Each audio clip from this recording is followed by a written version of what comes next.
You're going to see me go from a very low point to right now, 2 days later, all because I did the 4-step plan and I helped myself recover and didn't wait for anybody else to help me out of that pit. Some things have happened since I started this channel that I wasn't going to bring to YouTube, but last night I changed my mind. No, really, in this video, you're going to learn about my real life wicked stepmother. And there's even stepsisters involved, or a stepsister. In this video, I explain a brief overview of what knocked me off my feet, and then you'll see me go through my 4-step process to bouncing back quickly. It's time for you to take action to improve your life, and this video is going to show you how.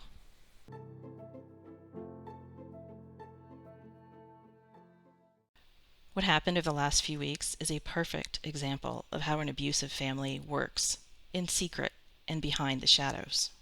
Recovery doesn't mean that we're immune to our emotions, and really it's rather healthy for us to express our emotions and not stuff them down. Such was the case yesterday. I have 2 Google alerts set, one in my mother's name and one in my father's name. And the reason I have that is so I know when they die. Yeah, I know that's morbid, but it saves me a lot of time because I don't have to comb the obituaries every week, and that means I don't have to think about them that much. No one's going to tell me, and I thought this was a hands-off approach to finding out that they had passed away. Yesterday, when I opened my email, I saw a Google alert from my father. I thought he died.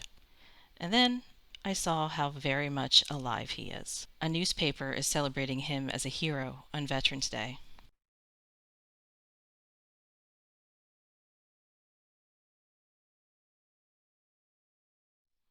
In the picture, he's wearing the Brooks Brother tie I bought him as a gift. This article is not the only thing that had me awake last night, nor is it the very large mistruths written in the article. For example, in 1981, my family was already at the location that this news article notes. Why do I know that? Maybe because I was born a year before in the hospital down the street from the place that my dad says in that article they just moved to. Also, we lived on a 200-acre farm. My dad worked the farm.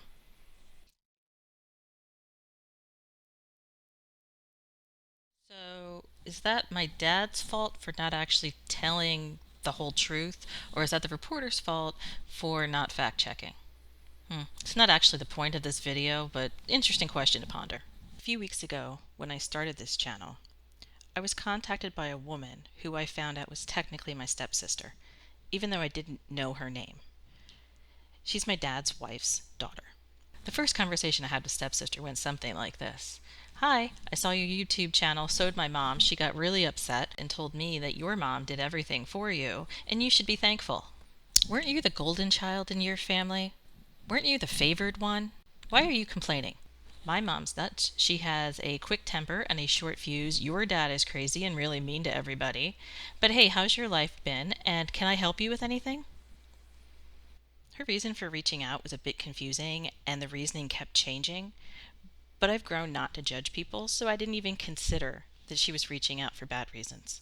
A few things that she said to me, both in text and on the phone, have stuck out. Here comes the stepmother.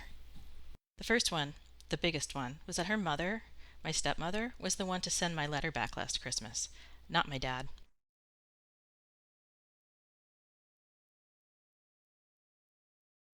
This is the same woman who wrote my mother, I think, 6 different letters telling my mom after she had divorced my dad that my dad was beating her. He even threw her against a wall once, and she wanted my mom's help. She didn't accept the court's offer for help and assistance, but she wanted my mom's help. Looking back on that now, I'm thinking she just wanted to cause trouble. She didn't even tell him about it. She said my dad, quote, doesn't deserve anything I send him, and then added that he just throws my letters in a drawer anyway, so I shouldn't bother sending him anything. Nice lady, huh? When I said to stepsister that if he's throwing them in a drawer, that means he must be reading them at some point, when her mother isn't there. Stepsister was quiet.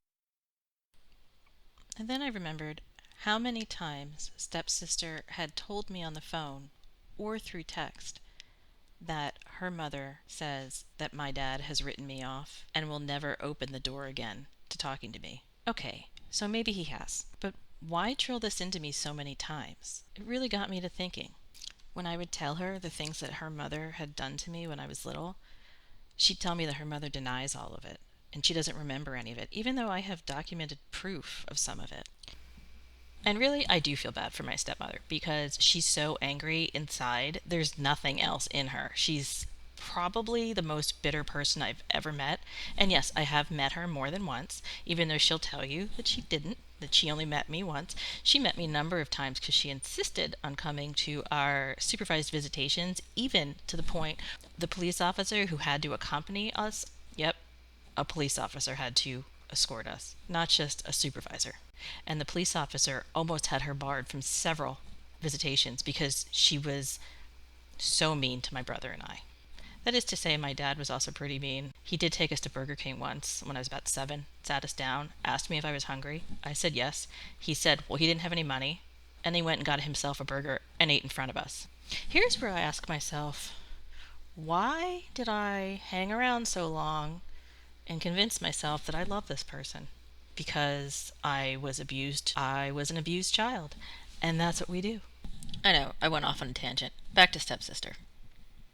Then I thought about her offer the first time we spoke, that if there's anything that she can do to help me with this situation, she'd do it. And then every time I asked, her answer was, well, she hasn't seen my dad in a number of years, but she'd talk to her mom about it. Does this seem like a rational situation to you? Or does this seem like a whole lot of gaslighting? Gaslighting is when people around you will tell you things that you've seen, heard, or interacted with didn't actually happen. And they'll swear to it and make you think that you're crazy. I think the most interesting part about this story is that stepmother started to dox me on social media. I had to go get some chips for this part because it's that good. Posting where she thinks I live, which I haven't lived there for 15 years. Like, that's okay. But even after I saw all of that on my computer screen, I still sent her a letter, stepmother, telling her that I forgive her for everything. But where this incident leaves somebody who's been through so much familial trauma and abuse, well, it leaves me thinking, for the little time that I let stepsister in my life, what is she going to use against me to hurt me? Or try to hurt me? Whether or not that's accurate, that is what I'm thinking.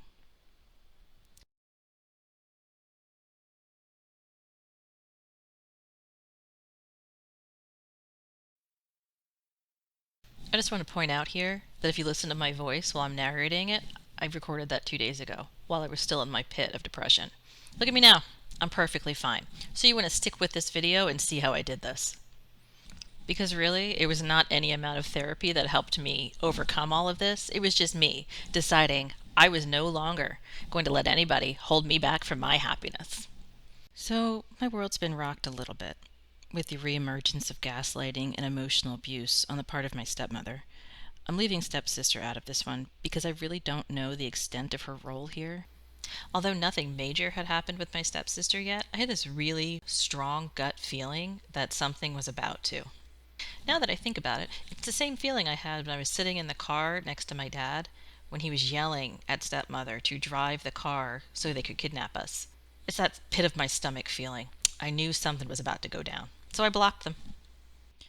Also, seeing my dad in the newspaper after years of dodging any documentation with his name on it so he wouldn't have to pay child support, and seeing him smiling happily while he ignores my existence, rocked my world. Yesterday, my husband said to me that he doesn't think my dad's ignoring me. He thinks my dad and my mom are so selfish they don't even consider me.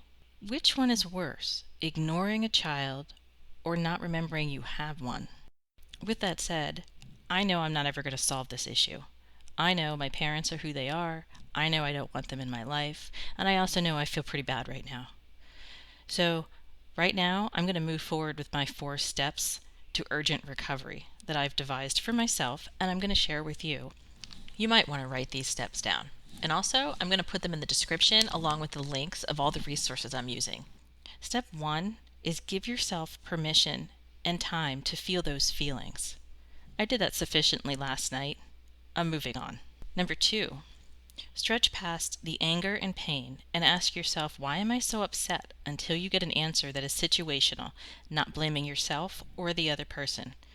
For example, I came up with, I'm angry that I have no other options to have healthy parents. Now, I type and journal a lot, and I will recommend that to you. Whenever you're angry or you're upset, those are the cover up issues for what's actually bothering you. So, when I was literally laying on the bathroom floor the other day sobbing because I saw the article about my dad, and all I could think was, how can he sit and brag about things that didn't happen and smile about that, and then also not remember his daughter is here and wants to have a loving relationship with him? When I pulled myself together and I started doing my steps, I ended up writing about 2.5 pages of information I didn't know I had in my head. I looked at that information, and that's how I came up with the statement of, I am angry that I do not have any other options for healthy parents. So it takes a little time, but it's totally worth it. Okay, pause. I know what you're thinking.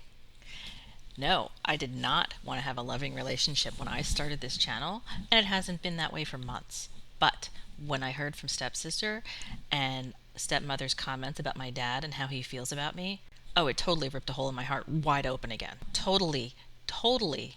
You'll see by the end of this video the answer that I came up with, and I'm perfectly happy with it. The next step is taking the worksheet from Byron Katie's book, Loving What Is, and working it through with this problem. I'm going to show you how I work through this worksheet in just a moment. But number 4 is force yourself to do something other than lay in bed or camp out on the sofa. And yeah, I do mean force yourself, because I know it's much easier to lay there and just watch TV and try to ignore it all. But you know what? That's not the best thing for you.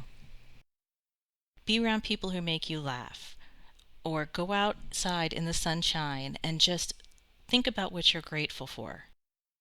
Anything that will get you on your feet and active, rather than just sitting around and thinking about all the problems that this has created. But let's get back to step 3. Byron Katie's worksheet, Judging Your Neighbor, is by far the most useful tool I have ever found to get me out of my depressions. It comes from her book, Loving What Is, and that book changed my life. It really did. It showed me how to look at these problems not as something that happens to me, but something that happens for me. And I know that's a hard statement to hear, but really all of our challenges, they do happen for us, if not just to make us a bit stronger, to lead us down that road to happiness.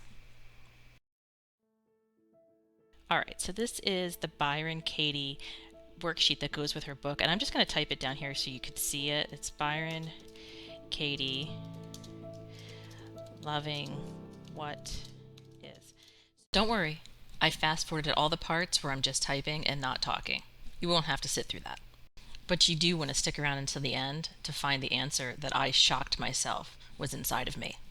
So this book is fantastic. I recommend it to anybody, not even just trauma and abuse victims. Everybody would benefit from this book. So it's Byron Katie's Loving What Is. And then she put out this worksheet so her readers can help themselves on a daily basis. And I do use this worksheet quite a lot, just because it does help me so much. You can use it for major issues, you can use it for minor issues. I use it when I feel like I can't move past a situation and it's stopping me from being happy. So, in this situation, I am angry. You do it for one person at a time. I can't do all 3 people on here because it's one worksheet per person. So I'm angry with my father because he abandoned me and continues to do so. And I know, I'm almost 40 and I'm still worried about my dad abandoning me. This is how much divorce and parent alienation affects children. But again, I was doing fine before Stepsister reached out. I was doing perfectly fine. And then I had that connection with my dad, and all of a sudden I'm turning into this 8-year-old again, waiting for him. So we're going to do this worksheet, and it's going to help me. So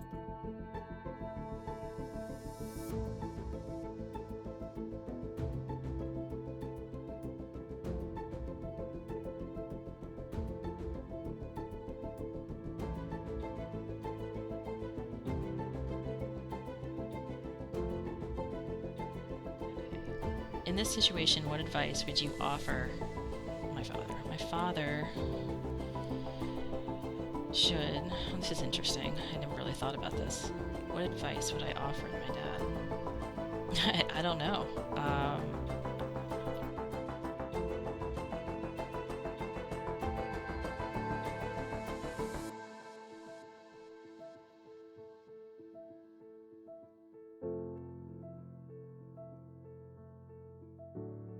In order for you to be happy in this situation, what do you need him or her to say, think, or do?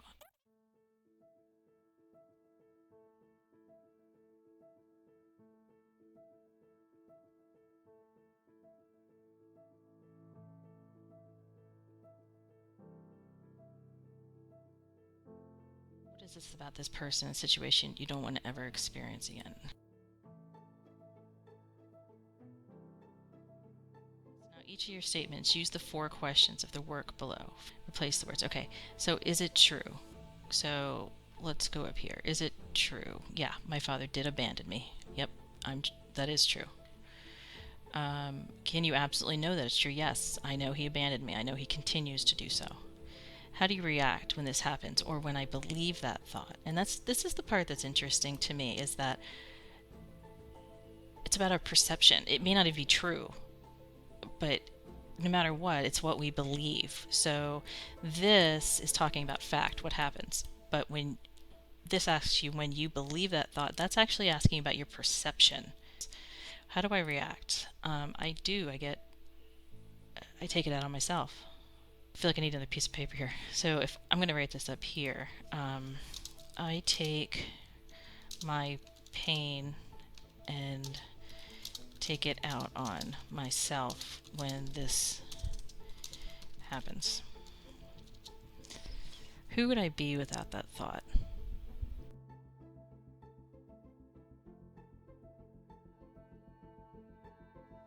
The turnaround thought is where you go up to the top, and this is where it gets interesting. So I'm saying he abandoned me, and now I need to change that to I abandoned me. And that's true, because if I take it out on myself, I abandon me. I abandon myself. I abandon myself when this happens. That's true. It's like I hate myself, just like I think my dad hates me. So, yeah. And these are just options down here. These aren't all of them, but the turnaround thought is where you take what you feel about somebody else and you think about it from your angle. And I never really thought about it. I do abandon myself. This realization for me is huge. And it just took a few questions from Byron Katie's worksheet to get me to thinking about myself rather than my father. And this is why this tool works so well. It makes you think about your feelings and how you are in control of your feelings and your perception. The thought that I abandon myself when my father comes into my life never even occurred to me. But it makes absolute sense, because as a child of a narcissist, a child who's been abused her entire life, I basically hand over my self-esteem, my feelings, my emotional stability to this person who has hurt me since the day I was born. I'm going to stop doing that today. He doesn't matter to me as much as I matter to me. And thinking about this some more, if I don't matter to him as much as I matter to myself, I don't need him in my life. I'm having a wow moment. Wow, I do this. Okay, so I switched over to a piece of paper that I can type all this out, which is what I normally do because I tend to write a lot. So I'm supposed to take these 4 questions and answer them. So, is it true that he abandoned me? Yes. Can I absolutely know it's true? Yes, I do. I know that's true. And I know it continues to be true, and it's probably not going to change. Not probably, it's not going to change. I'm going to add that so I can see it. And it won't change. How do you react when this happens, or when I believe it happens? I take it out on myself, and I feel empty of all positive emotions. And this is true, I'd never realized I did this before. I'm gonna highlight this part because that is a wow moment. I never realized I did that. I do take my sadness and my anger out on myself. Who would I be without this thought? Yeah, I'd be happy.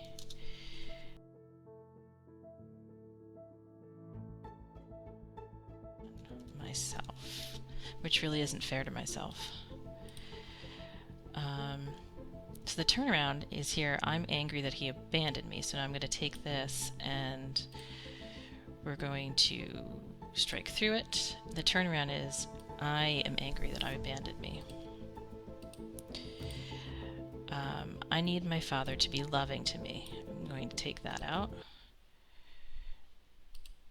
And the turnaround is I need me to be loving to me. So when they say a turnaround, you're putting me instead of the other person.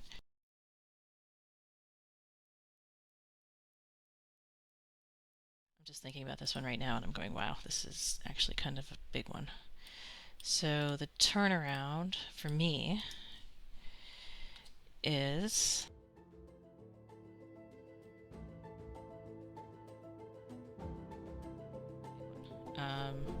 I should think about how I'm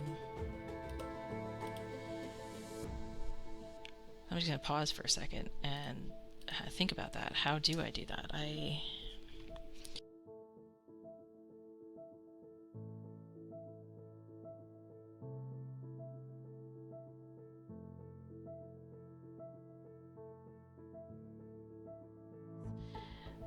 And I used this, and I kind of went deeper. I should think about how I'm abusing me when my father abuses me.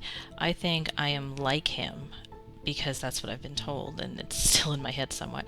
And I don't want to be like him. I feel like I need to punish myself for my parents, my dad abandoning me. I never realized this before right this moment.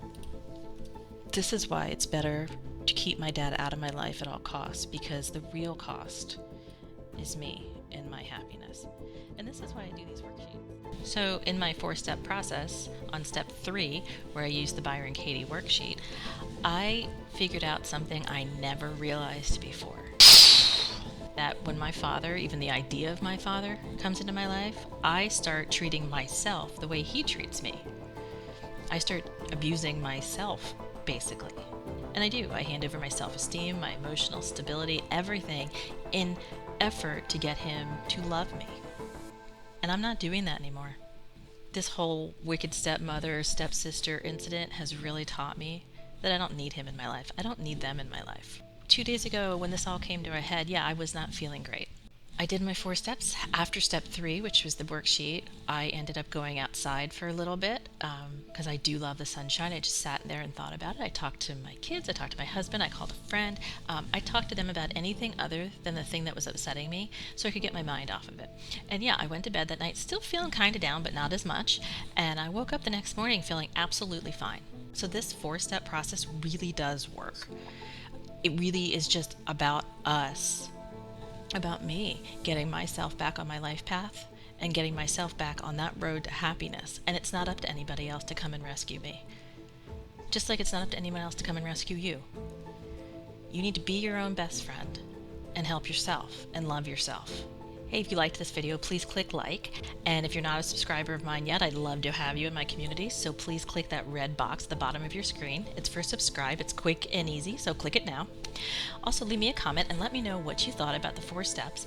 And if you think they'd work for you, have you read Byron Katie's book? Let me know. Bye, everybody. Have a great day.